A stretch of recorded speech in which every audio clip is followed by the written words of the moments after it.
All right, what's up, everybody? Steven here, the Horror Freak 85, here with our guest tonight, Sarah Schoofs. You're just talking, yes, like Flug, it's German, so that's an interesting name there. How are you? I'm good. How are you doing? Good, good. It's been a week, so how was yours? It's been a week. It's like it's one of those weeks. I think so. Yeah. No, the weather is good in New York. I can't complain.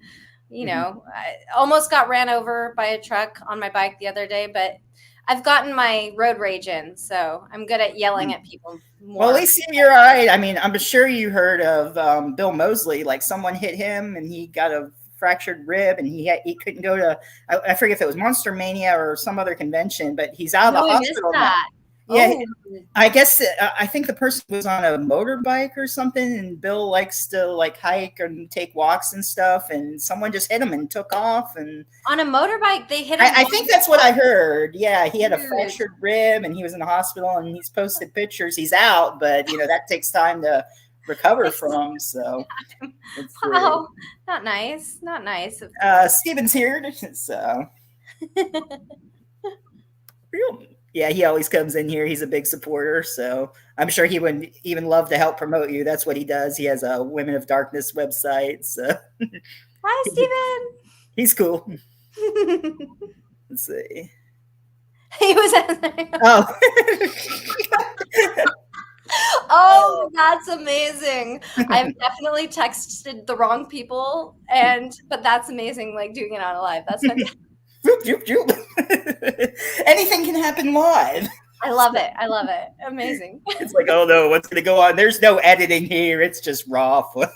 So Best. That's why I messaged my friends. I was like, I'm definitely going to say something stupid because it's I suffer from verbal diarrhea. So just yeah, it's going to be bad. That's fine. Whatever. It's all fun. That's funny. He was answering at the end. But all right. So actually, you were going to tell a funny story. We were talking just a few minutes ago, whether you're watching this now or catching up on the replay. But I mentioned South Park, the Human iPad episode where it was a spoof. No one reads the fine print. But you said you had a Human Centipede story. Yes, and I've shared this on social media, and it's well known amongst my close circles, and they think I'm trash.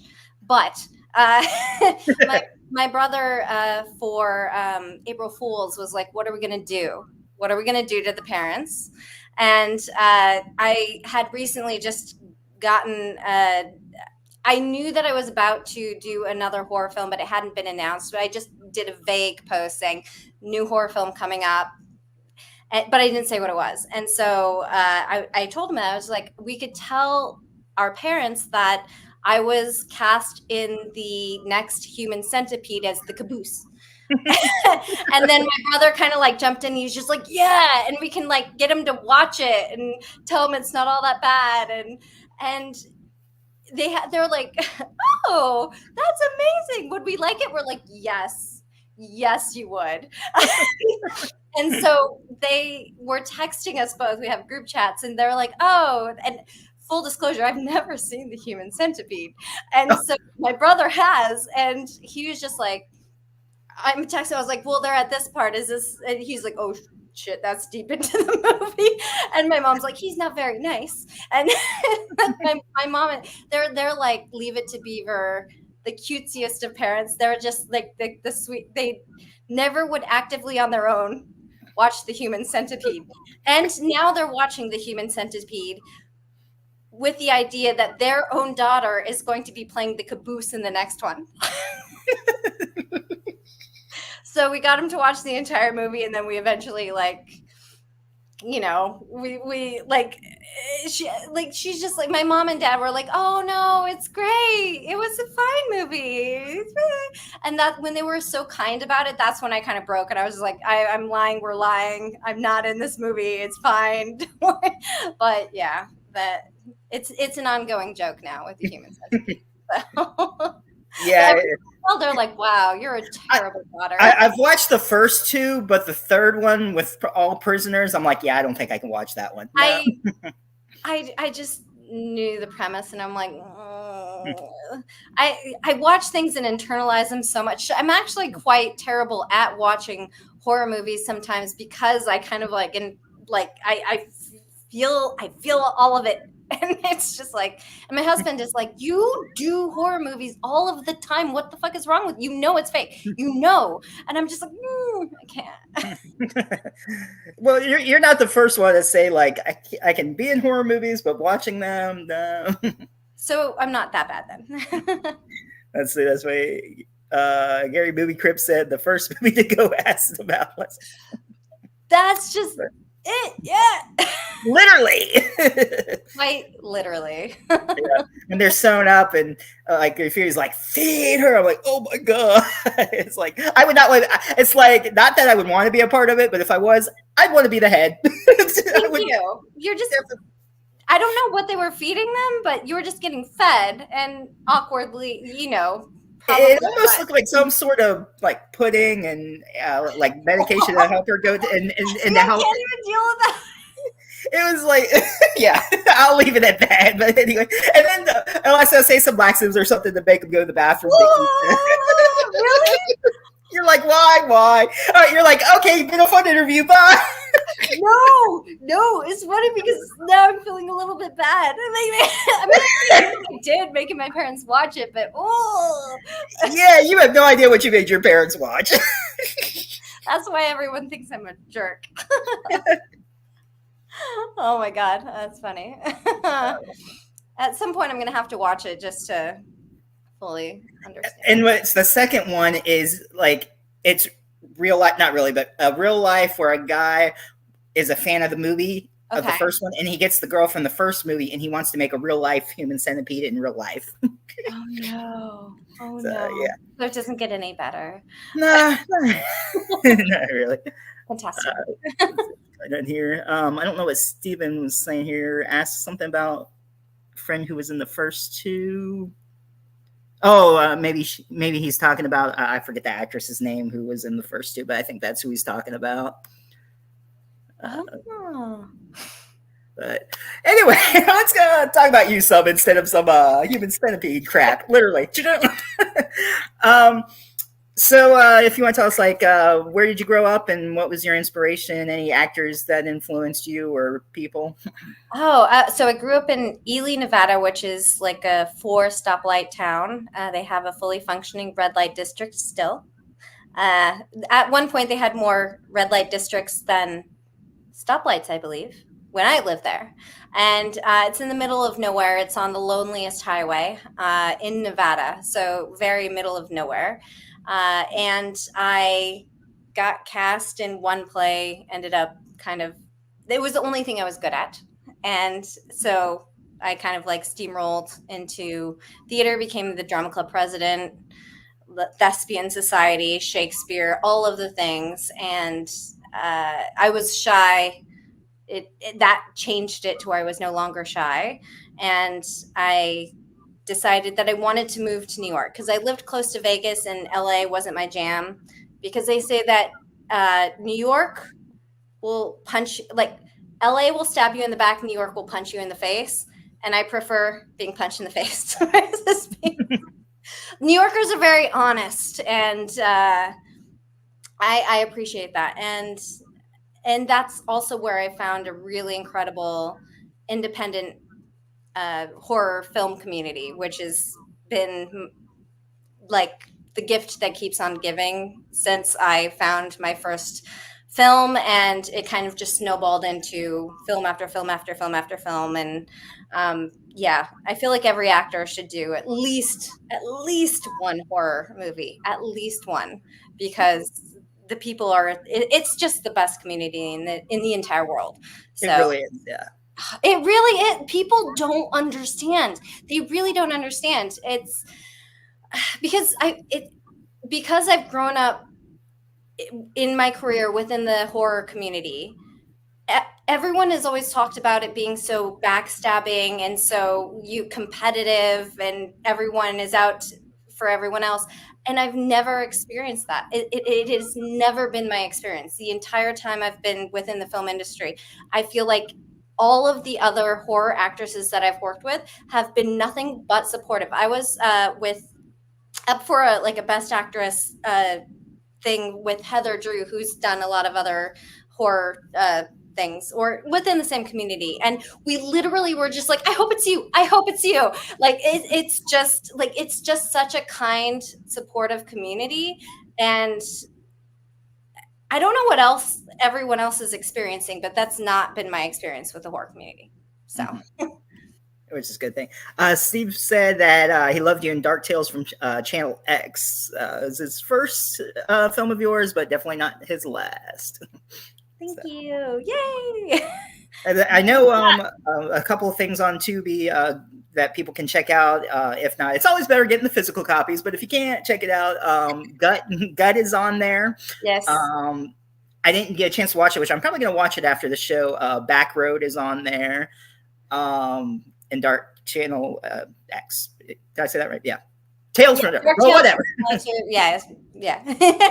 The Dark Channel. Which is like an anthology. And yeah. No, Gut was the first movie that kind of snowballed me into the horror community. And another fun fact about my career is I've almost never been the first actress cast in something. I've always somehow been a replacement, and it's somehow worked out and been a really successful film in festivals and distribution. And they had, it's been so long ago with Gut, but they had another actress and it didn't work out. And they brought me in and I ended up being cast. And then I've actually worked with Elias twice now. I'm also in Ayla, which has also Tristan Risk. Yeah. And that was also, it did good. And yeah. Dee Wallace was in it too. She was the mother. Right. That too. God. Yeah. Dee Wallace. Yeah. You know, no small thing. We didn't have any scenes together, but did you get a chance to meet her at all? Or I did not, but they all say that she was lovely to work with. We didn't have any scenes together, but it was a really fun, that film specifically, in terms of the scenes that they found this one spectacular tree. Like I had a sex scene in a abandoned house that was filled with cobwebs, and we weren't even allowed to go to the second floor because it was not safe. And I'm not a spider person. And to get like half naked in a cold day, and it was the last scene of the day. It was like, I felt like it was midnight. It was probably like 10 p.m. and just like cobwebs everywhere. And that was just literally the house. It was an abandoned house that we were doing this scene in, where the sex scene happened. And so I've never done so much acting in my entire life, because it was everything about, but all of the scenes in that film were amazing. Like the locations were sick. It was nuts. So definitely check out that movie. It's good. Let's see, not comparing her to Brink Stevens, but I could see Sarah. I could talk over Sarah. Sarah hit the mark. I'm like combining words. There we go. Sarah hit the mark, as she's truly amazing. Oh, thank you. I know when I was looking through your IMDb credits, you did a whole bunch of shorts and stuff. Yeah. What was the first one you remember doing? And oh gosh, oh my God! Now I'm going to forget the name of it, which is terrible because Alex Laura. I did a short with Alex Laura. That was like the first short that was probably one of the most successful, and he's gone on to have like multiple films in Sundance. I remember I was super green, and I remember filming with him, and it was crazy because it was about a woman who was getting over a breakup by just having like hookup after hookup after hookup. So I literally was just chilling in the bed, meeting new actors all day, just like, hey, we're gonna roll around, we're gonna roll around, we're gonna roll around. It was insane, and I had no idea what his concept in his mind was with the actual film. Even reading the script, it was like I didn't have any idea what it was actually going to look like. And when I saw it, I was like, "Fuck, this is magnificent." Like he was so brilliant in the editing and the music, like everything about it, the score, everything was insane. And he's now doing a lot of really successful films, and I think that was the first experience to where I'm like, oh, it's who you work with.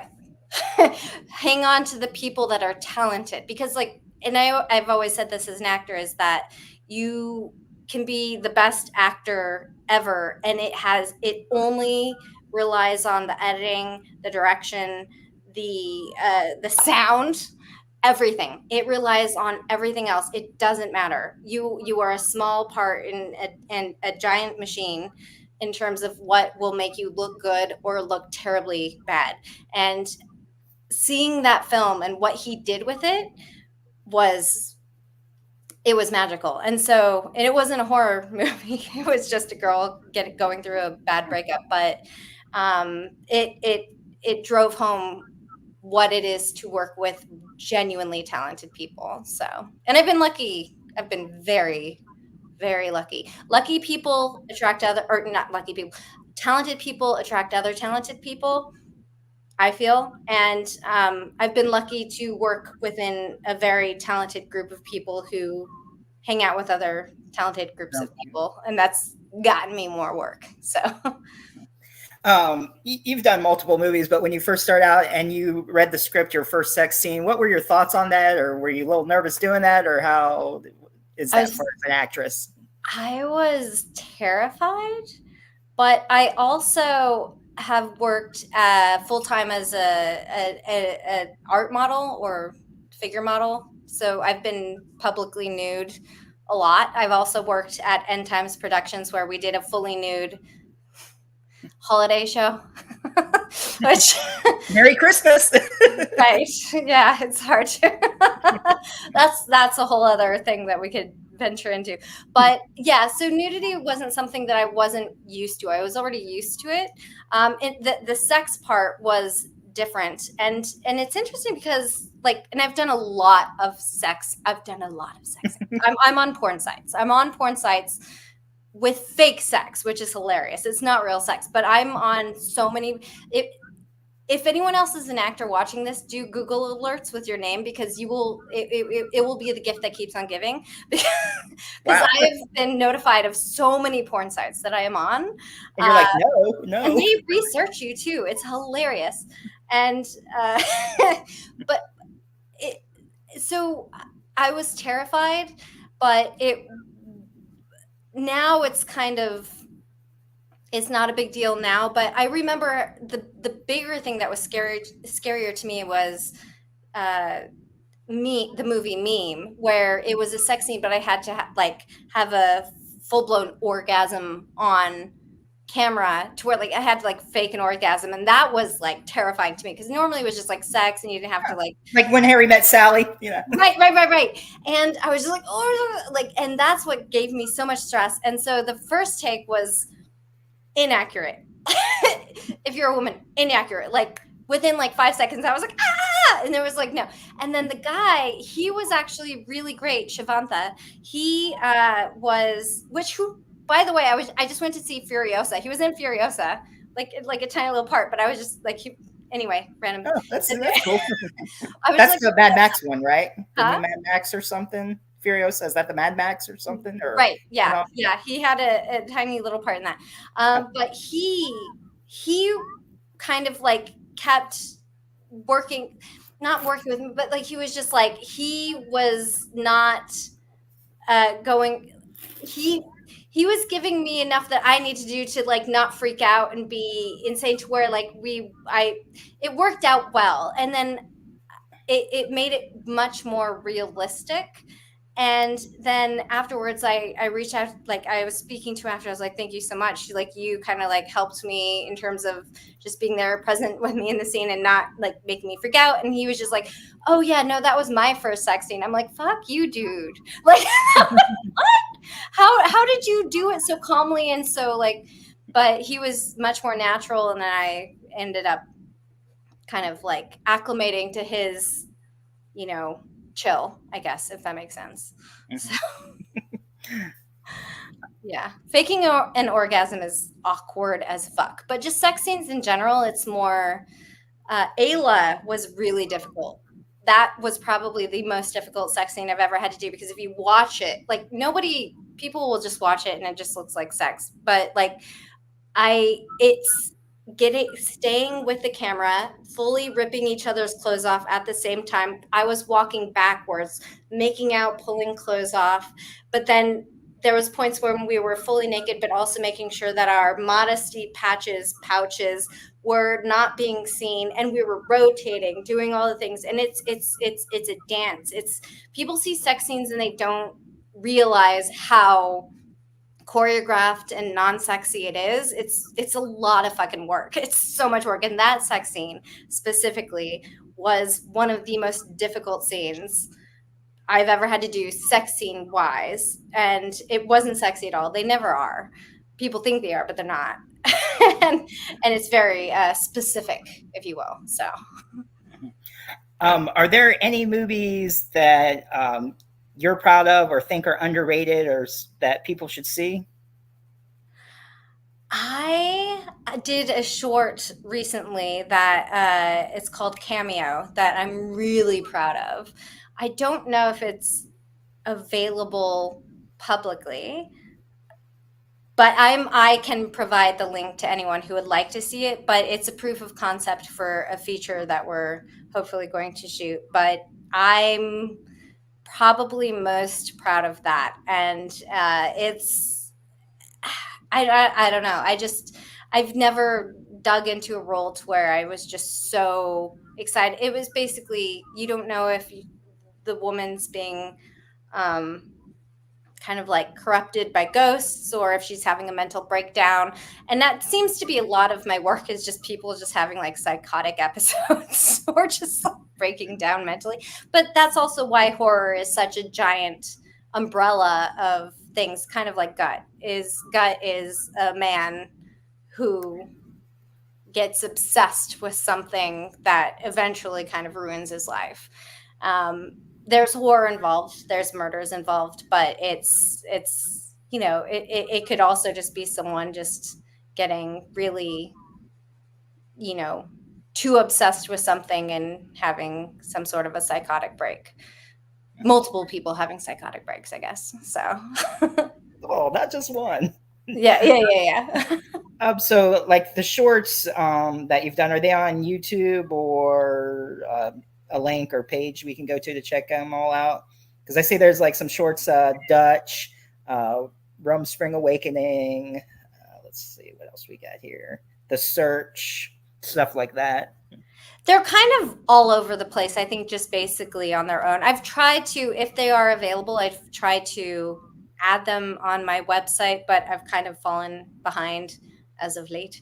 But yeah, they're, some of them are available, some of them are not. Some of them are shorts that have since been added to an anthology, like Okay. Channel X. So it's kind of a crapshoot. So, before being cast in any of these anthologies, are you a fan of anthologies yourself? I mean, yeah, I can't name any off the top of my head.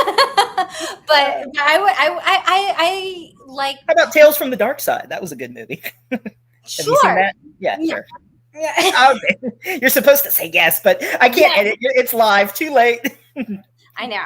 Well, I mean, I actually, no, well, so yes, I do like anthologies because I do have a short attention span, and I do like short little blips where it's just like boo, boo, boo, boo, whether they're related or not, or they all kind of like align with one theme. I personally prefer that sometimes, because it's nice to like, oh, my husband's a big movie person. Like, he'll sit and watch a movie at 8 a.m. And I'm like, I don't understand how you have the attention span at 8 a.m. to watch a full movie. And because I'm kind of like a little bit ADD. So sometimes anthologies are definitely my jam, for sure. Let's see. So he said Outer Limits is one of his favorite series. Yeah, that was a good one. Reruns are good. Reruns are very good. Sometimes some of the older stuff in reruns are even better than some of the stuff coming out. I mean, it's hard to. Sometimes. There's still good stuff, but sometimes it's hard to find original ideas. Though there's a lot of like reboots, remakes. So many reboots of all of the things. Yeah, no, you're absolutely right. Yeah. So, but hey, since I said reboots, is there anything that you think that it hasn't had it but could use a reboot?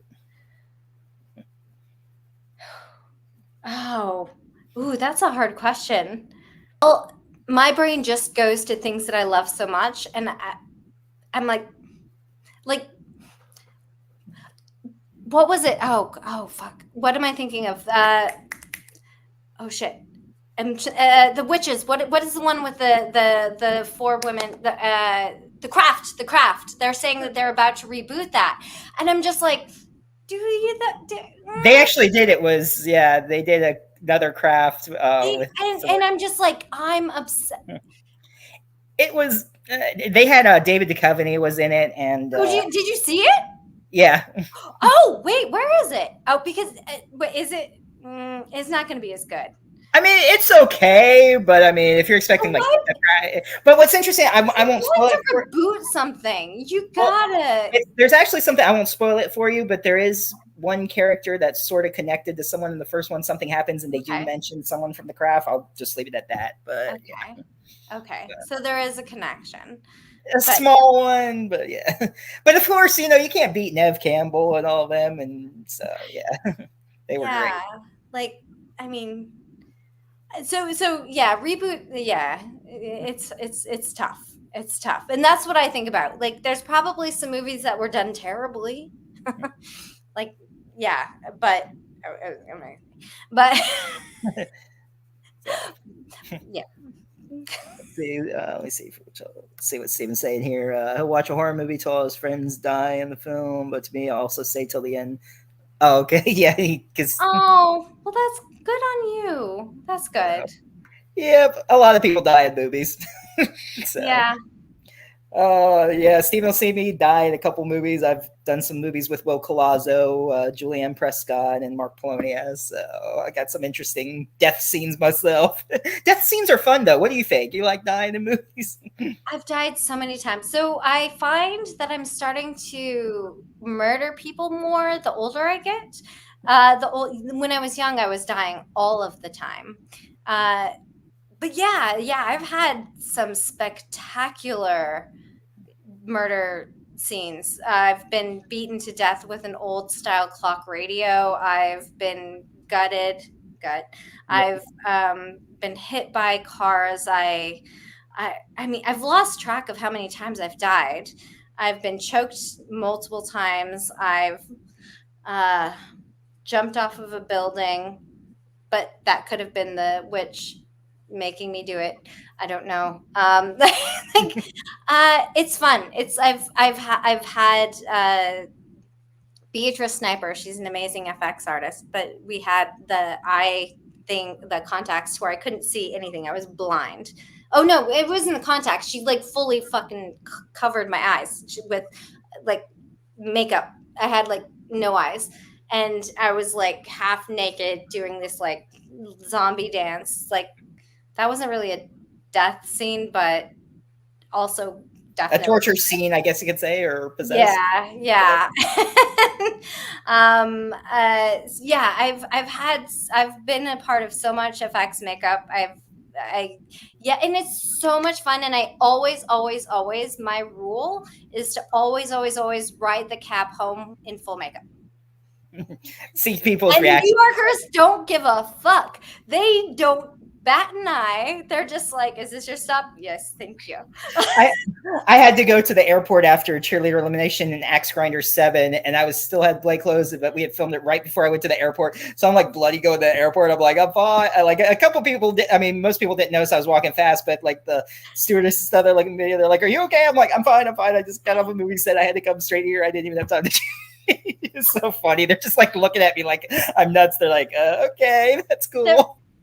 There was one time I was doing a makeup. There was like a festival for FX makeup artists, and I had this like demon makeup on, and I just, I had this like cool like bustier and everything, but then I changed into my hoodie, but I still had the full face on, and I'm walking down the subway stairs, and this poor little girl looked up at me, and she just was like, and then as she's just like tapping her parents, I round the stairs, and now my head is to the back of them to where the parents can't actually see this. And Right. the little girl's like, look. And like, so now the little girl is the only one that saw the demon walking down the stairs. And it might live with her forever. We don't know. And her parents have probably taken her to therapy. No, there's no such thing as demons on the train.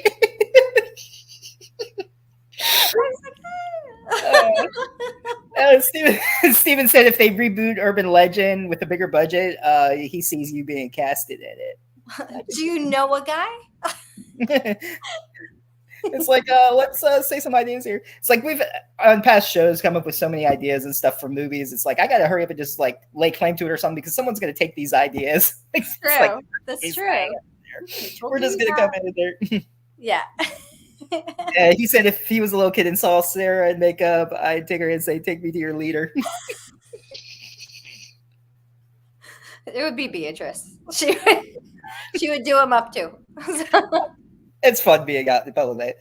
Oh, there was. I think it was. Michael Bailey Smith was talking about how he had a swastika tattoo on, and someone's like a police officer and was questioning stuff, and he had like swastika. He had to explain it was makeup. He was on a movie set, and like I don't know if like someone called him. You know who Michael Bailey Smith is from The Hills Have Eyes? Really big guy. Yes, yeah. So can you see like a big guy dressed with like swastikas and like someone might be scared of it? Like, oh, it's like yeah. Well, there's definitely been times where like we were doing serial school and I was working with another actress, Megan, and she just like fucked up on her face. And there were times that I was trying to help her because she's supposed to be more damaged than me, and I was like helping her. And then people in New York City stop and try to help you, and we're like, oh no, we're good. It's a movie. Like we've had to do that a lot to where like we're just like, we're good. I am so okay. We are not being abused right now. And like bruised makeup, bunched. She looked fucked up. Yeah, but it was pretty spectacular. So. It'd be kind of funny to do like a movie and be like a burn victim, have like half a burn face, and that would freak people out. Walking over like they just be looking like you need to go to the hospital. I have not been burned yet, so putting that out. I mean, knock on wood, in film. In film, like I haven't been burned yet. Jesus Christ, putting that out into the universe, let me get burned. No, in the movie verse, not real life. Gosh. I hope you haven't been on fire. The last video Sarah Schoofs ever filmed and shows up. The podcast was the last. I'm the person that checks the stove when I leave my apartment. I'm a psycho, so it's funny that I even fucking said that. Oh my god. Oh boy, the randomness that we talk about. Like I said, did I tell you it's going to be random as hell? Whatever. Yeah, I am random, that's for sure. So since you've died different ways, is there any way, whether you want to be the killer and kill a person in a certain way or be killed a certain way, what would they be? Oh, that's a good question. I don't know. There's been so many ways that. Is there other ways to die is what I'm wondering, because like I've literally like watched someone get chainsawed to death. I've well, how else is there to die? I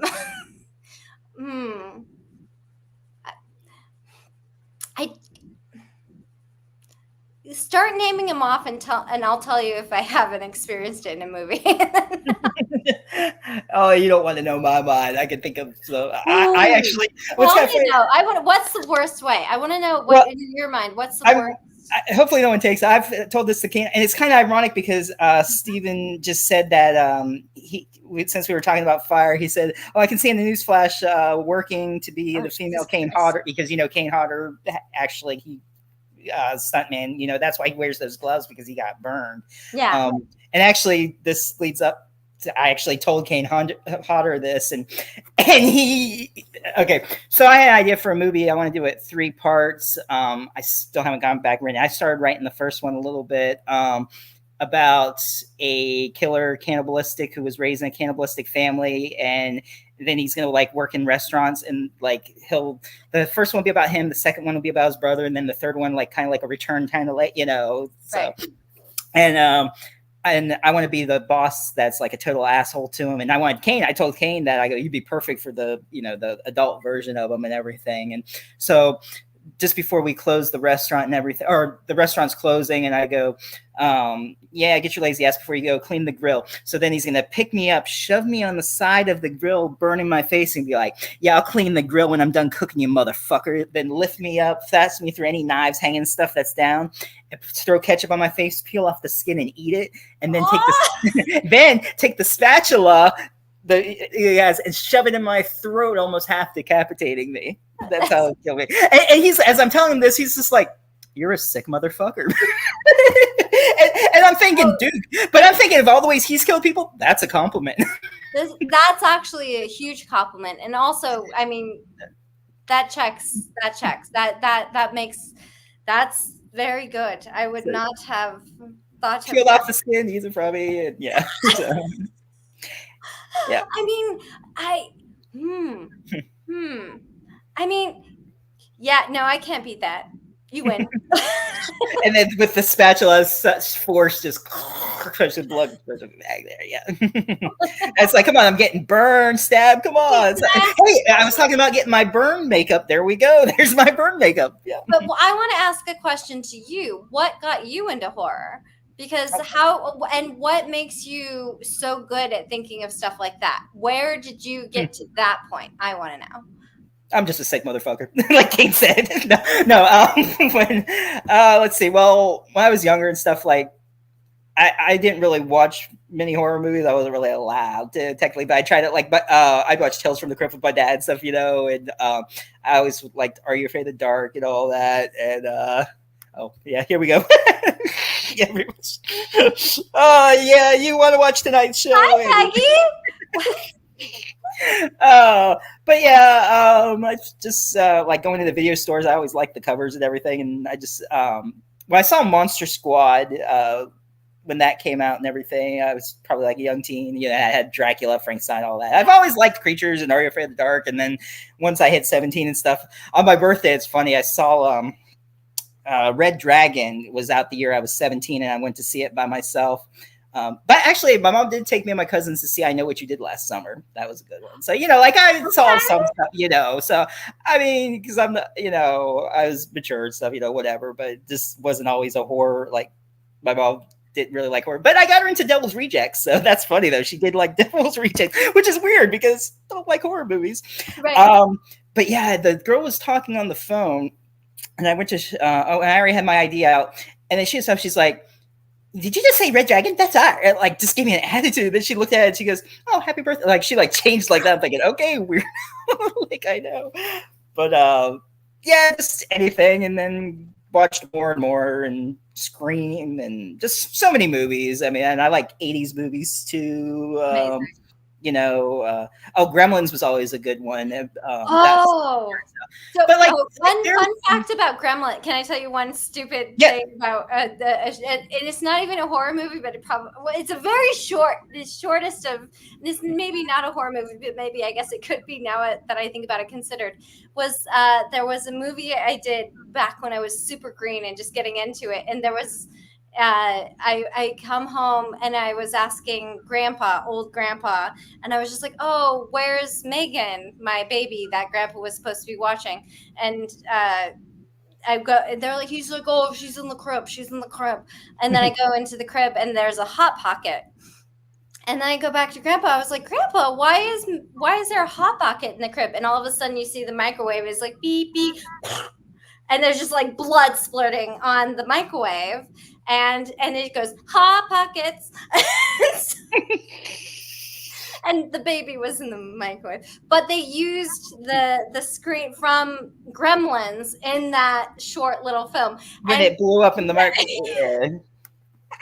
and I post it every once in a while when it comes up on my like Facebook reminders, and everyone fucking. It was just like the most tiniest like low budget in a person's apartment, but it was so fucking the timing, everything was just fucking, and then but when Gremlins, that was like he used that from the Gremlins microwave thing. He somehow cut that and put it in that. I don't know how that works, but yeah, that made me think about it. But I blew up my baby in a microwave, or my grandpa did, I guess. I don't know. Steve said one of the first films that got him into loving horror was Maximum Overdrive and 976 Evil. Yeah, Maximum Overdrive was good too. I saw that.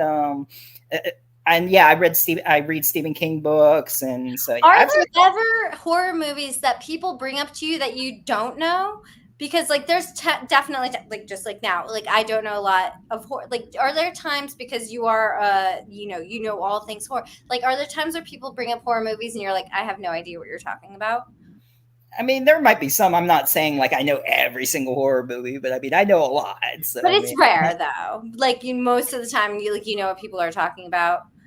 pretty much. I mean, I like, and I'm also a big independent horror movie fan, of course, too. You know, Yeah. and I'm a part God of that. bless you. So, God bless you. so yeah. Oh, my mom was saying she watched The Exorcist was her first one. That's a good one. That's a good one. And they didn't know that the pea soup was, the priest didn't know the pea soup was going in his mouth. Yeah. And you know, actually, like Linda Blair gets like all the credit for that and everything, which she wasn't the demon. It was Eileen Dietz, who was an actual 18-year-old who they Did made the up. voice? No, that they made her up look like Linda Blair, so she was the demon. So they had an 18-year-old play the demon. Her name was Eileen Dietz. No, And I she actually didn't know that. Yeah, and she actually smoked a lot of cigarettes too to get her voice hoarse like that. Wow. Yep. Well, I have in movies where I had to be super shaky, I drank a fuck ton of coffee and it works. Call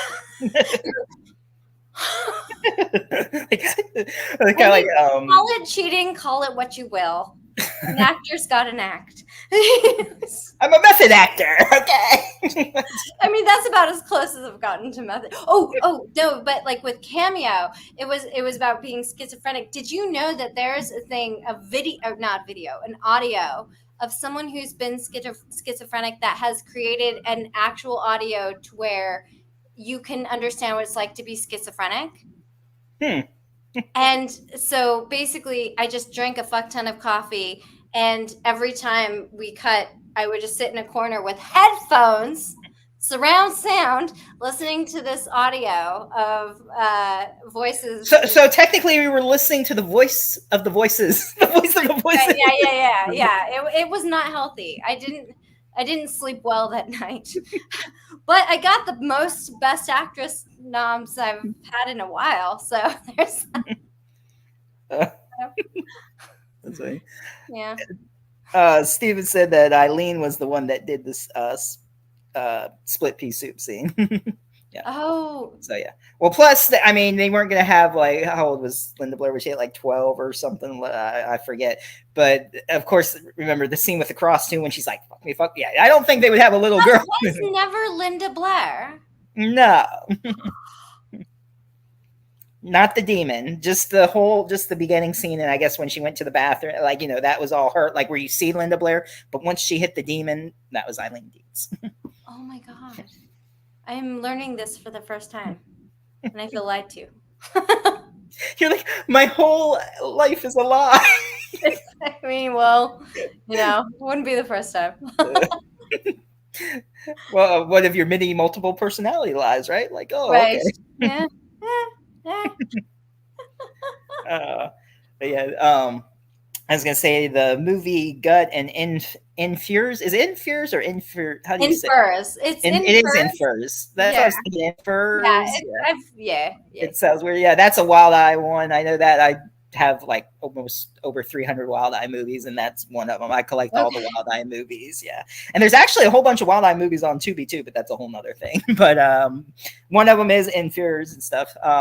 So when you read that script, what did you think of that, or how did you get involved in that one? Oh, Evan. I feel like I'd worked with Evan before, or he was somehow in my circle of horror folks. Mhm.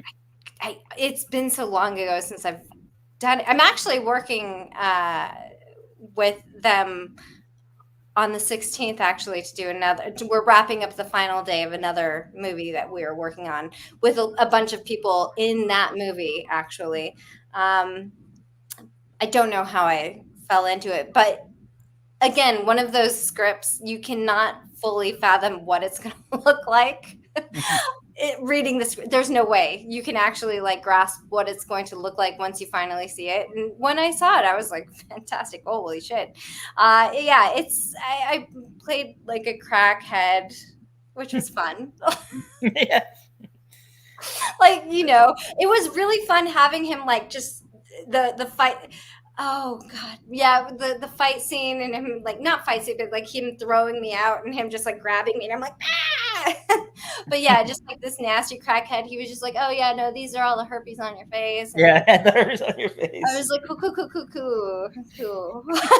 You're like, thanks. Yeah, I And it love was early it. in my career when I actually cared about vanity. And having done horror for so long, I don't give a shit about vanity anymore. If anyone's seen any of my movies, I think you actually understand that because you see, like, there's some, yeah. But at the time, I was like, oh my god! But like, it worked out well. It was fun, and it's a lot of really great folks that I grew to love on that film specifically. So, and I've had a working relationship with since. So, and that's again the horror community. I will keep going back to that.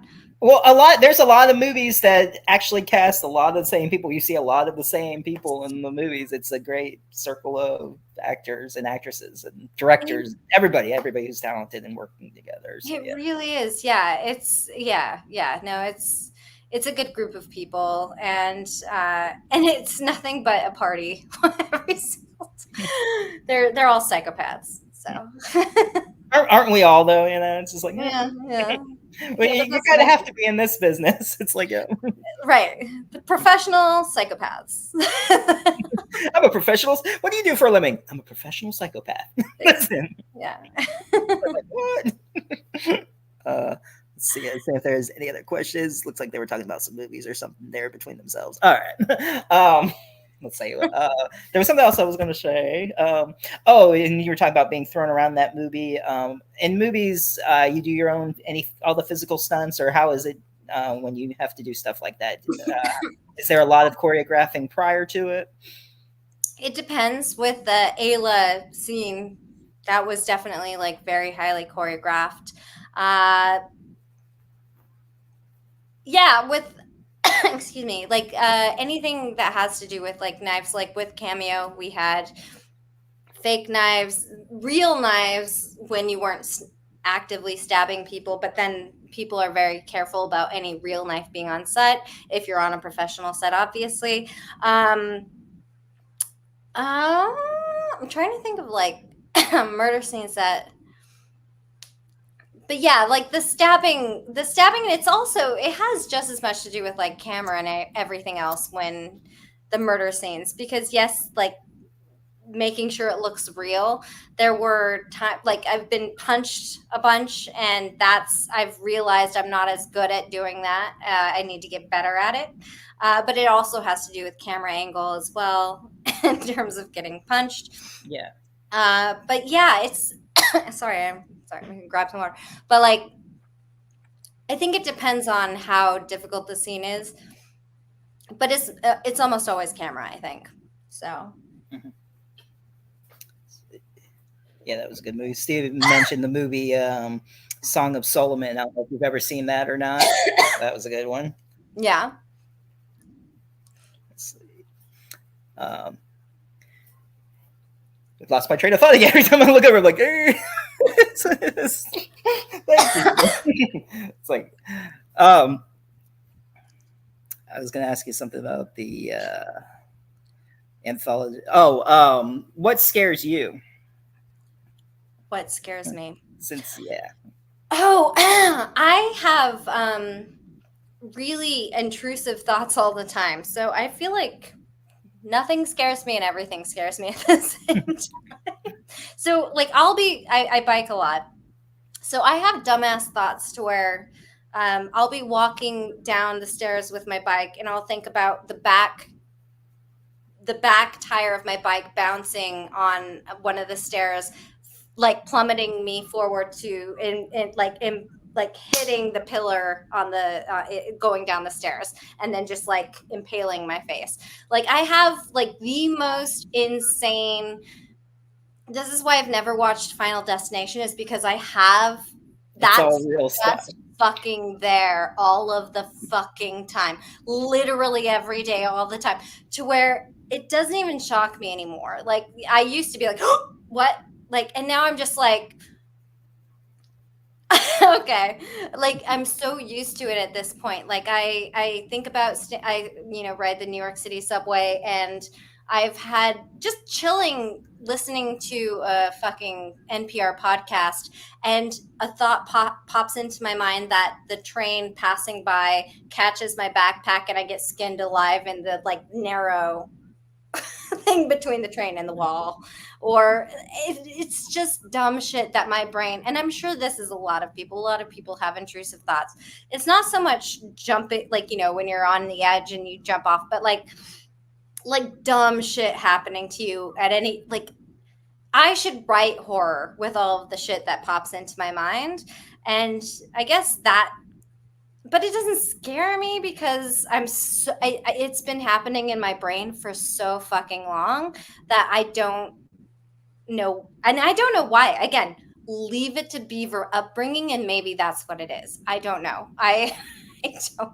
I have no idea. But to anyone watching this, tell me if you have the exact same things, because I have dumb shit popping into my brain all the time. I think it's anyone who has a birthday or is alive today, it's miraculous because it's so easy to die at any given time. Wow, this is a terrible way to go. Just like be happy you're alive. It's easy Be to happy you're alive. You could be dead. That's kind of how I am. I'm just like, it's so fucking easy to die at any point. It's miraculous that anyone has lived to whatever age they are.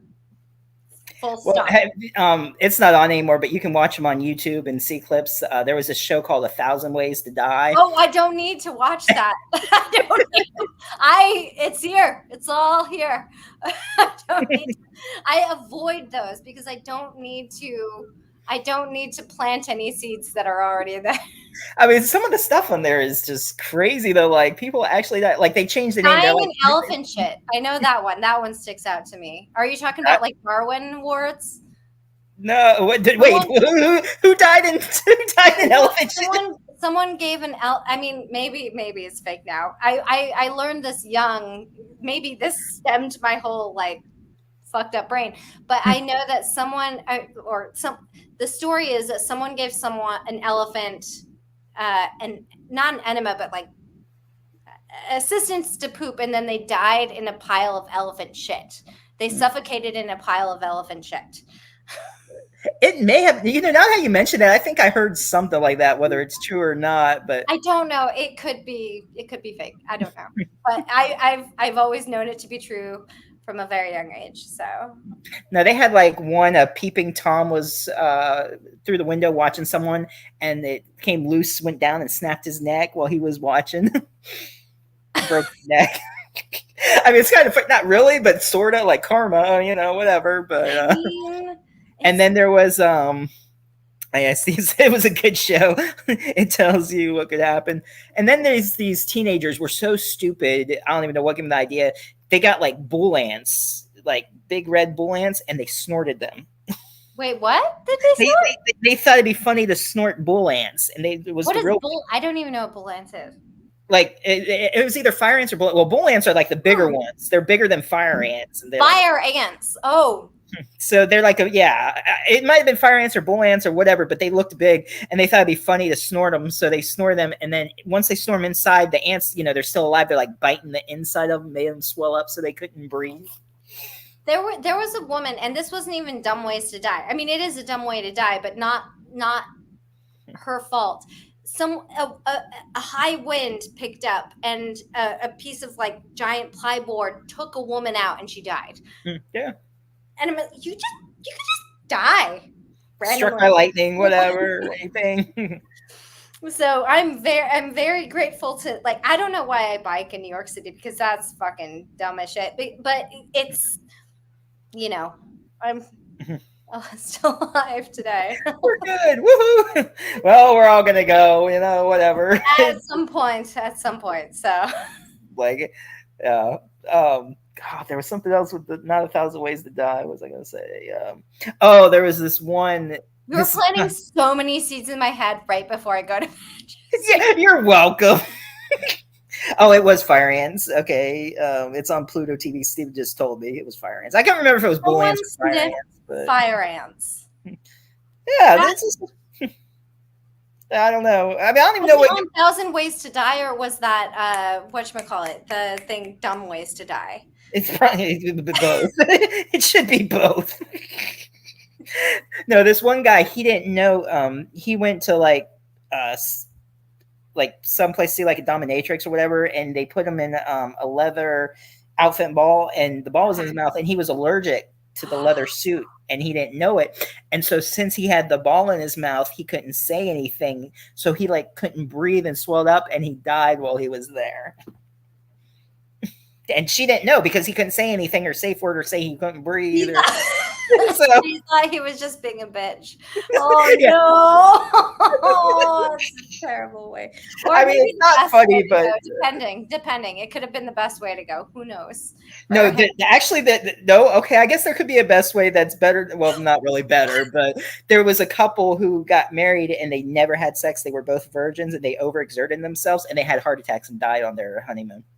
Both of them. Both of them? Both of them. Yeah. I don't know. What were they doing? No, but I hope it wasn't missionary. I hope it was something more exciting to cause a heart attack. They just, of course, they're not going to go into too much detail because it was a cable station. Yeah, it wasn't. Oh, that's like legit. Like two people at the same time. They just overexerted themselves and had heart attacks. Oh, no. I'm like, oh no! Oh, but Miss Swan, no. Oh no! You're looking like a man. I mean, but that's a good way to go. I mean, at least you're with someone you love, I guess. I mean, right? Like if you're gonna go while living with your loved one. There you go. But how could you give yourself a heart attack? I mean, like that's just. I don't know. I mean, it's better than Elvis, No one wants to die on a toilet, so.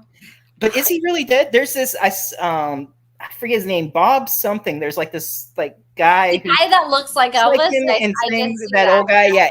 And he was even seen with one of Elvis's ex-girlfriends. He's been seen with her. He has the gap. If you were an ex-girlfriend of Elvis and there was a guy that looked like Elvis, wouldn't you also hang out with him too?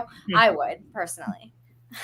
What else they said? That like he sounds like him when he sings. They're both religious. He's got his features. So who knows? I mean, there's a theory it could be him. But, he maybe he just was tired of the life and had the money to just go high or whatever. And people like even after he died, people claimed that they saw him after he died. People, a lot of people said they saw him. So stranger things have happened. We're living in a strange world for sure. So. Yeah. Any since it says a strange world, is there any like conspiracies or anything that you think is strange but might be a possibility or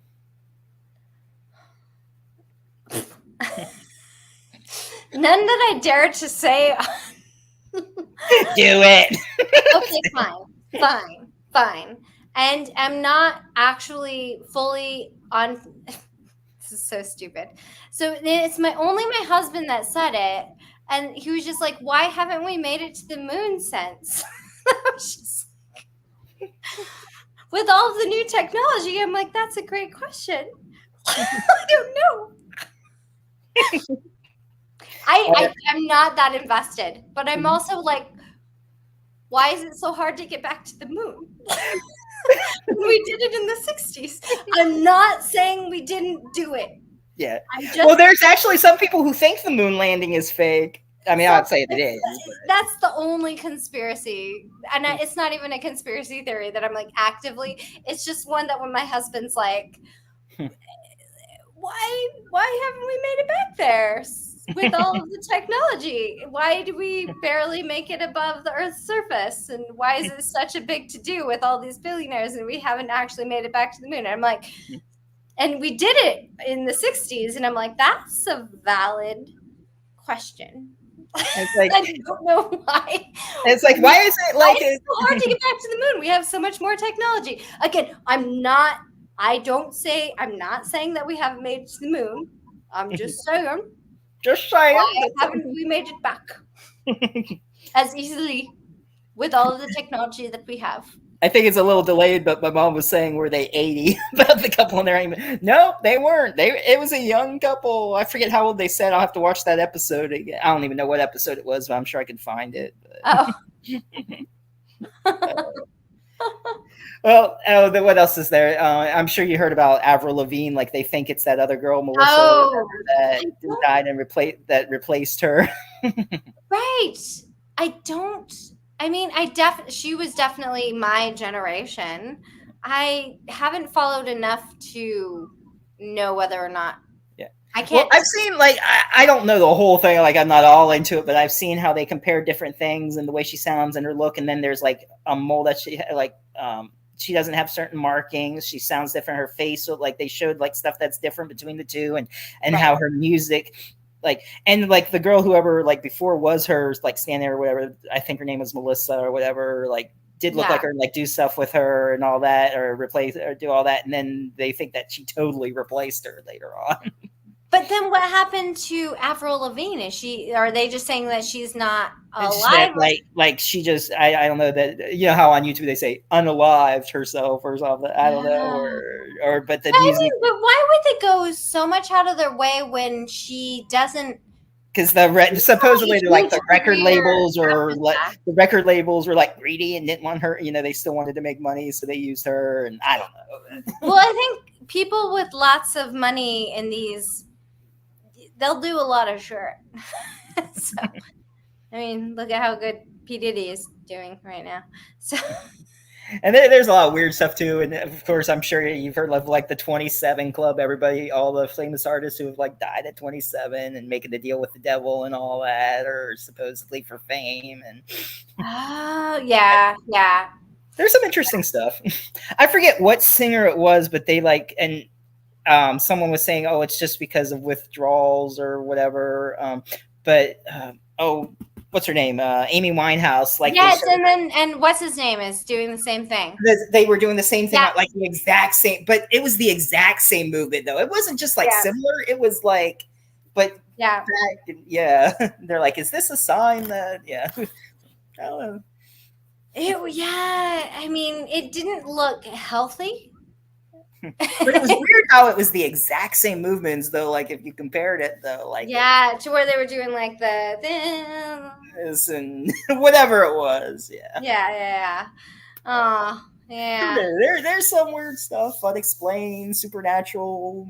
Whatever. I mean, here's the thing. I think that there's a lot of crazy stuff going on, and I think that there's not nobody knows all of the things, but there's definitely some crazy nefarious things going on out there that for show. I don't know necessarily about all of them or any of them, but yeah. It's who knows what, I mean, there's a lot of unexplained stuff or stuff that we don't know about. I don't know. It's nothing would surprise me at this point. Nothing would surprise me at this point. Yeah. Have you there's been certain people we've talked to maybe had any experiences with ghosts or anything at all? Have you ever experienced anything like that? No, I want to.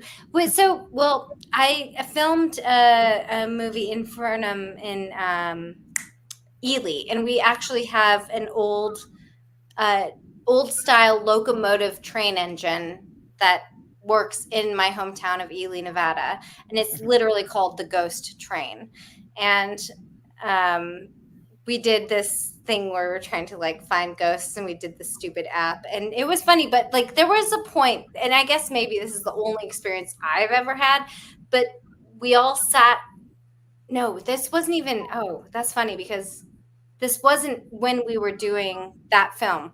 When I was a kid, we snuck into that same train yard and we sat in the train, and I saw a guy with the top, like it was very dark, but I saw an outline of a guy with a top hat.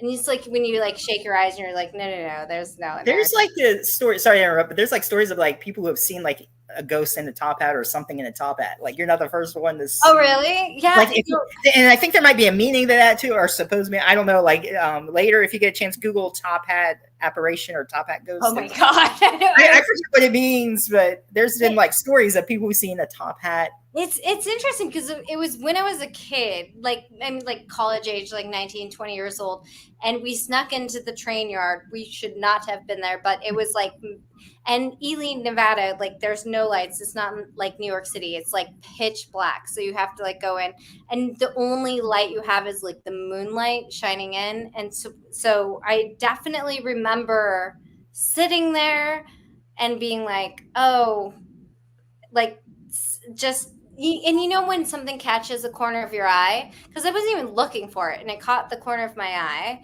and I looked and I saw it and I was just like, you're making shit up in your mind, that's no way. And then I looked again and it was 100% there. I was like, guys, we are going right now, we're going. And we filmed the film later on to where we tried to like find ghosts, and we did like the apps and stuff, and it was fun. But yeah, like when I was a kid, that was probably the closest I've ever.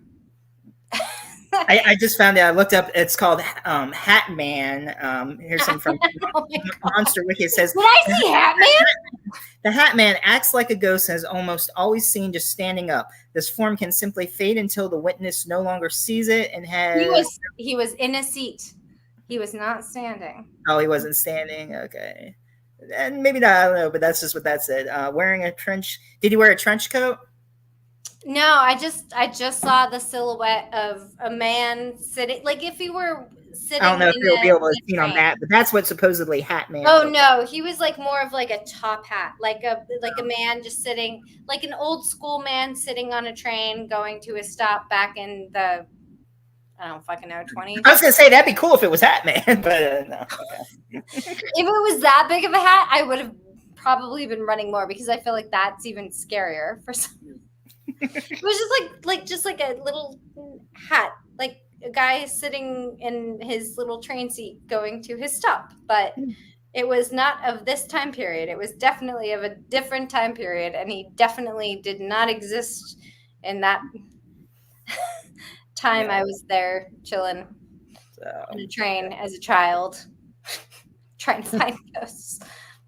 he's just in a forever loop waiting to get to his station or drop off. And Or I mean, it's literally called the Ghost Train. It's called the Ghost Train. And it's funny too because they also do like the North Pole, like Santa Claus things. It's so cute. And they do like the hot chocolate, but it's also a ghost train. Ooh.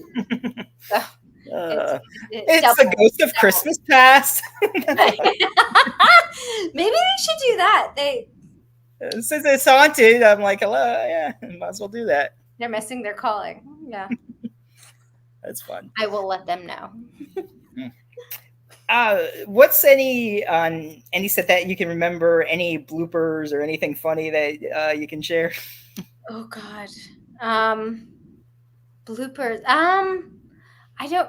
Well, I know that with gut, I was very green, and I didn't know how to stir a pot and talk on the phone at the same time. And also, talking on the phone is really difficult because you don't have anyone talking to you, so you have Right. to fake a conversation. So I was stirring a pot and talking and acting excited about stuff, and then I was just and anyone who hasn't acted in a film, you don't realize there's an entire fucking room staring at you, waiting for you to make their days longer by fucking up.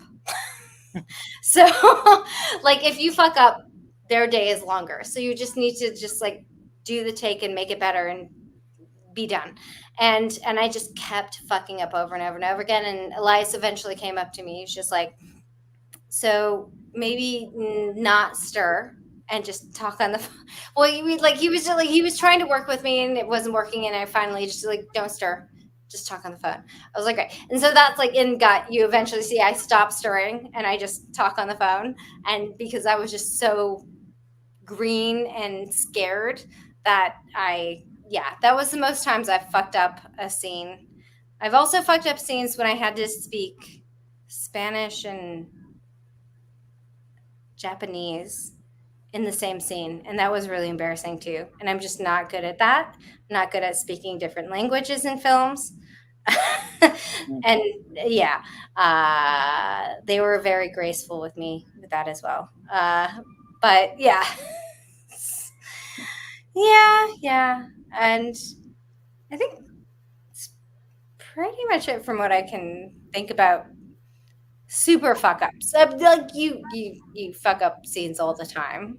Well, Generally, you try yeah, not to as a professional, but it happens. yeah, it happens. I've had some funny bloopers myself, so yeah, I know Tell how me, it goes. what were yours? There was when we were doing the stalking, which is going to be a Wild Eye movie, also within a few months, hopefully. Don't know the release date yet, but it's about killer plants, and I'm one of the lead three in it. There's two groups of the bullies and us who are being bullied, and I had this whole big line about this. Oh, it's a chemical combination, blah blah blah, and I make a stink bomb in it and everything. And Right. so I had the line down perfect. It was funny. Even before we started filming, I was like, yeah, I got the whole thing down. They're like, okay, I was glad I got it memorized and all that. So I got it when we were filming it, and then you get the different takes on each person, let them do that so they can edit it all together and everything. So the first time said it perfectly, then the second time, then it kept getting worse and worse. I was like saying stuff backwards. I'm like, oh my gosh, I just said it perfectly. And they're like, don't worry about it. As long as you get the gist of it, they got their line, you're good. But it was funny. They were like laughing at me. They're like, I can't believe you just had it perfect. I'm like, I know. And then I said either rage or wait. Like I mixed up a word. I was the first one to trip on the guy. It was funny, but I wasn't the only one. I wasn't the only one to trip. So, I mean, it's 100% normal as long as you show up with your lines memorized. Yeah. And like people respect that. It's fine. It's fine. Everyone fucks up all the time. What's good is, I guess, depending on who. Yeah, I guess depending on who the director is too. Like sometimes you can even improv as long as you got the bases of stuff. So that's what's good too. Amazing. So how about you? Any improv lines that were kept in the movie?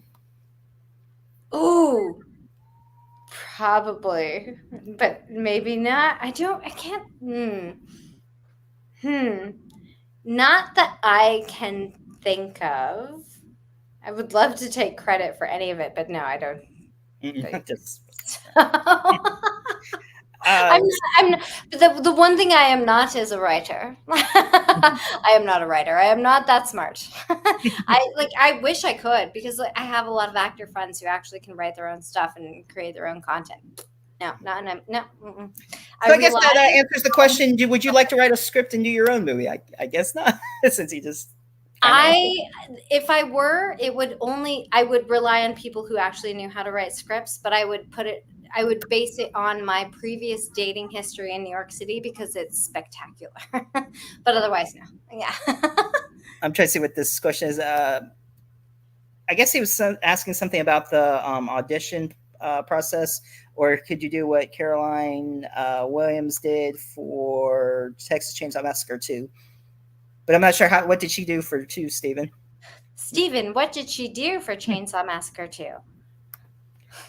He's got like a whole bunch of knowledge of stuff. It's great. I'm glad I think he does. It's very clear.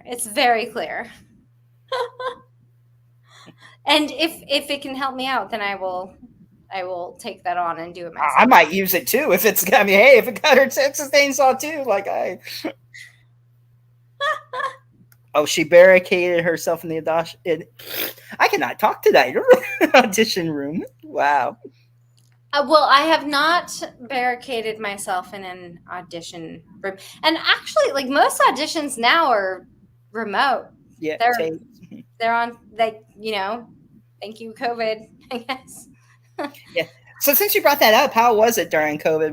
Were you supposed to be working on anything during that time, Oh or yeah, no, I definitely had multiple projects that we were in the midst of filming them and we had to kind of like put them on curb, but then it was fun though too because I kind of like found creators and we kind of did our own little things on video to at least keep the creative juices flowing. Mhm. And we would do like scene readings, like play readings, stuff like that. But yeah, like Cameo specifically is funny because there was a point where the final scene where I'm supposed to look like totally fucked, like I've been through the ringer. That was the scene after COVID. And I just look fucked as fucked. Like I just look like raggedy and terrible. And I'm just like, oh, that worked out perfectly. Like post COVID to where I'm just like yeah, so it worked out well. Serendipitous, I guess. So a Because I know that COVID messed up a lot of stuff during that lot, time. Like yeah. I know there were a couple things that were like filmed remote, like online movies and stuff, um, and I know like maybe a few things that were going. I know like probably had to be tested every day, masked on set. So I'm sure it was quite a challenge for that. Yeah. Let's see what students got to say here. He said Caroline Williams wanted to make a strong impression at her audition. When she was called in, she went to the end of the hallway and ran screaming into the room where she pulled Toby Hooper and LM. I'm trying to think who that is. Who else worked on that? LM. Again, he's going to have to tell me because I can't think offhand who that is. But yeah, that'd be kind of fun. I'm not getting out of here until you give me the part. Well, I am this person. it's tricky though because if you're not you could do that and it works out or you could do that and never work They again. never work again. It's a crapshoot. Yep. So, Let's see. Okay. because there could be some people that feel genuinely um, uh, triggered or intimidated or whatever. Yeah. They're like, this bitch is a psychopath. Like, no. Being watched by lots of people. I don't know what he said. He's going to post something on Facebook because it was a long paragraph. But let's see. As Sarah was talking about the auditioning being watched by lots of people. Yeah. So yeah, I guess yeah. So, but most of it, like she was saying, video auditions. So like I've sent in a few videos. Unfortunately, it didn't work out, but that's okay. I'm gonna keep going for those, and I know I'll Yeah, be I working on mean, some of. it's again, I say crapshoot a lot, but it's a total crapshoot. Like, Mhm. I've actually been very fortunate to where again, I know I've built up my network of horror community filmmakers, whatever, but Mhm. I've submitted a million auditions on Access, and it just sometimes it works, sometimes it doesn't, almost always it doesn't. Like Yeah. I'm flabbergasted as to how many times I've submitted auditions and I'm just like, okay, I'll just keep doing it until it does. But more times than not, what happens is people that I know and love reach out to me, and this is what literally just recently happened is someone reached out to me knowing someone else who's been in a film that I've done and said, hey, I have a role for you, blah blah blah. Or someone's come up to me saying, hey, I'm writing a project with you in mind. And Mhm. that's insane. That's insane. And I'm just like, I can keep submitting to Actors Access, but I know so many talented people that have a mutual respect for my work, thankfully, uh, hopefully, and they reach out to me and know that I'm going to show up, I'm going to do a good job, and Mhm. yeah, and that's it. basically. Like That's I said, it's about knowing people too. And luckily, by doing this podcast, that's how I became a part. We call ourselves the Polonia Pals because Mark Polonia uses all the same people and everything. So we're the Polonia Pals. But yeah, Jeff Kirkendall had reached out to me saying he talked to Mark and he wrote the script and was also going to co-direct or direct it and have Mark co-direct it and said, "Hey, I got a part for you." And I'm like, "Okay, sure." So, and then doing the podcast, got to know Will and Julie and them, and they I did a little part for Amityville Turkey Day, like 7 lines, whatever. Nothing. But hey, I'm in an Amityville movie, so that's insane. That's amazing. so That's yeah, really I could check that off my bucket list. Like yes, Amityville. I literally. could do a shark movie next, but anyway, but and then Will was saying that was for Will Colazzo. He was impressed with that and gave me a part in Camp Blood 9. So, you got to see that. And so once these movies are out, I'll be able This is literally what I'm saying, though, right? yeah, it's the same group of people. That. Yeah. Yeah. And if it's people that you know and trust and they know and trust you, they're Oh, going yeah. to give you the opportunities and you're going to show up, deliver, and then it works out well. So. Yeah. And I mean, besides, working with them, and we've also become friends too. It's great. It's just having fun with friends, basically, just doing what we like. So. Literally it. That's literally it. Yeah, absolutely. Let's see. Oh, there was something before that. Let's see. Kick Carson out of their seats and use the chairs to barricade the door before she began her scene. That's the other part of the Carolina Web thing. Okay. Long story. Yep. But that's an interesting story, though. I like that. It's like nothing I'll ever try, but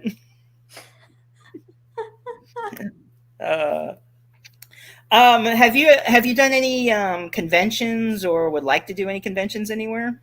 I haven't I mean, I've been there for conventions where my films are showing, and that's been a lot of fun. But outside of that, yeah, no, conventions are insane. Like I've seen, like, who is it? Yeah, no, I've been to a lot of them. They're a lot of fun. I don't go to them all the time, but usually when I have film screening, I'll usually go. So more like film festivals you've been to than convention, right. or okay, yes, yeah. So, Do you go to them all the time? like Monsterpalooza or Days of the Day, stuff like that, like conventions. Have you done any like that? No, but though I know the people who do the crazy they show up and they're and they have they're on stilts and they're showing up in full monster gear. Yeah, there's some amazing cosplay and dressing up and yeah. Spectacular. Anytime I see the people on the stilts, it's like psh. I'll have to send you a picture later. It was Horror Hound weekend. It might be the same guy that I'm talking about. They were clowns. They were like giant clowns on stilts. I think it's the same guy. It might be the same guy. I'll have to show you. It's on my Facebook. But yeah, it's crazy though. Send me a photo. I'll let you know. So and then there's a movie called Pumpkin Man that's also on Tubi. It's a newer movie. I met them at Spookala the first time, and then at Spooky Empire they were there. But the guy who plays Pumpkin Man in the movie is really tall, and I guess he's on stilts there, so he's like pretty tall, or at least a little bit. I mean, at height. I mean, whether it's 10 foot, it's not way up to the ceiling. It's pretty high, but it's crazy. Yeah. Yeah. So he dresses up as his character at the convention as Pumpkin Man, which was pretty cool. The voice and stuff. Yeah, it was interesting. So, yeah, good stuff. Check out Pumpkin Man if you haven't seen that one. I will actually. Yeah. Yeah, I like Tubi because they have so many horror movies and independent movies, and it's right. great if you go through their sections. So it's absolutely it's like your movies and everything else there. So let's see. I'm just trying to think of anything about the certain other movies that I saw. What was it? The Theater of Terror was a good one. The Bookworm. Oh. So how was it like? What was it like having that slime and then him seeing you as you, and then it's actually a giant worm? It was. I mean, he had the worst of it because he had to get. I was chilling in the back of the library, just looking at like Facebook or listening to NPR podcasts. He was just like getting covered and just like Cocooned and all that. and yeah, no, I had the easiest part of it, but I don't remember exactly what library it was, but they were so and it was a beautiful, like if you see the movie, like it's a beautiful library, and it was this like tiny little small town in New Jersey, I think, and they were just lovely, and they were happy to house it, and then they actually hosted a screening of it afterwards, which was so sweet. But yeah, no, I just acted like a, I guess succubus, or like, I don't know, not even a succubus, just like a worm. I was a worm. It just said, "I am a worm." It's a giant I worm. mean, I guess you have to watch it to fully grasp what I'm talking about. Yeah. I'm a worm, and I just like knead his chest as he's slamming up into a cocoon. Is that gonna get everyone to watch it? We're all through the worm. Just doing the worm. Slimy slime, slime slime. Let me knead your chest, slimy slime. Slime time, everybody. Yeah.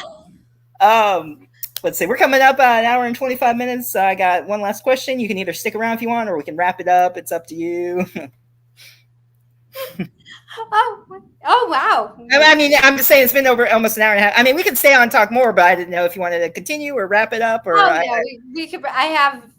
Okay. Well, the one last question that the one last question I always ask everybody: what's something fans may not know about you, whether a talent or hobby or anything about you that you'd like to share? Oh God.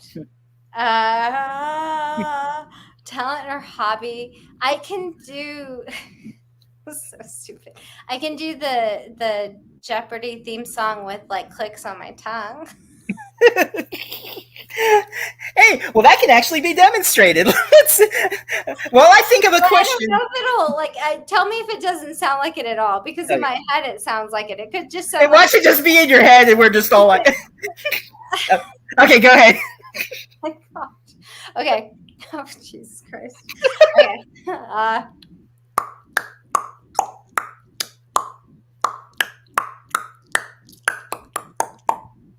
Did it sound like it? I think it's just in your head. No, it did. It did. I just wanted. It did sound like Jeopardy. Oh, that's what. Came in at a perfect time there. That's a little secret hidden. Hey, that was what you were saying earlier. Tomorrow you're gonna wake up and be like, "Did I just do that on the show last night?" That's literally going to be it. You're like, good, Sarah. Good, fantastic. So thank you. Oh, that's funny. Steven said it did sound like Jeopardy, so. Yay! Thank you, Steven. Thank you. So it is officially a talent then. It's not at all, even a little bit. It is not. I'm going to America's Got Talent tomorrow with that. And Simon just be like, absolutely dreadful. No golden buzzer, unfortunately. Nope. Let's see. Which if is someone fair. made a cuckoo clock with that, I'd buy it. Hey, there's another side. Save your money, Steven. Do not buy that. Do not. He would be like the only one buying them. I'll make it your like I don't know, voicemail recording. Like here you go. hello, this is Steven. Hey, you could join Cameo and do that as your Cameo.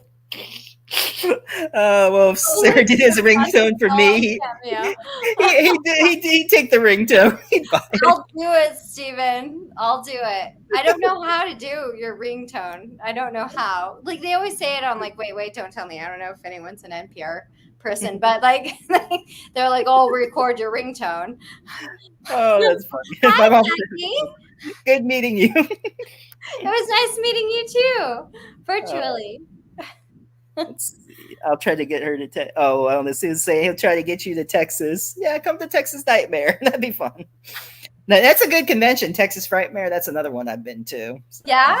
yeah, they recently had one. That he actually, I think D Wallace, he said, was actually at the last Texas Oh, Frightmare. So I mean, they get a lot of great guests, and just the environment too, meeting other fans besides the other guests. You know, it's well, you've been to them, you know how fun such a they good are. vibe. Yeah, absolutely. So, but anyway, thanks, Stephen, for joining us, my mom, everybody else, and people who are Thank watching the you. replay. Yeah, we'll keep in touch, talk later and stuff, and I'll show you those pictures. 100%. And Yeah. so, it's been fun. You have a great night. Thanks. And ending.